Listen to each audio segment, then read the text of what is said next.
இப்போ உங்களோட ஸ்கெட்யூல் ஒரு நாளைக்கு ஒரு ஊர்ல இருக்கீங்க, காலையில இருந்து நைட்டு வரைக்கும் மாத்தி மாத்தி நிறைய விஷயங்கள் பண்ற உங்களுக்குள்ள இன்னுமே வந்து யூ சோ ஃபிட். அந்த பிசிக்கல் ஃபிட்னஸ்க்கு நீங்க பண்ற ஆக்டிவிட்டி என்ன?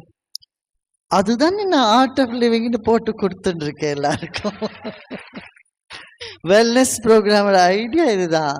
அதாவது மூச்சு பயிற்சி, உணவு பத்தி அறிவு, கொஞ்சம் யோகா ஆசனாஸ், அப்புறம் மனதை ஒரு இருப்பம் இல்லாத ஒரு விதமான ஸ்ட்ரெஸ் இல்லாத மனசை வச்சுக்கணும், எந்த விதமான வெறுப்பு இல்லாத மனசை வச்சுக்கணும்.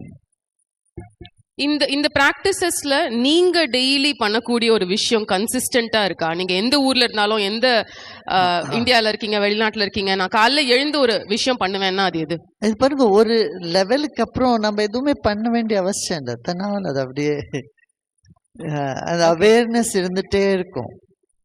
ஆன்மீக குருகளோட என்ன ஒரு duty of a spiritual teacher is to take people from the gross to the subtle.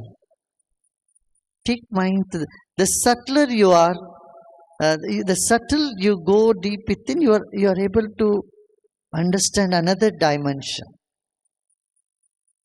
So from gross to subtle, that's the journey of inner awakening.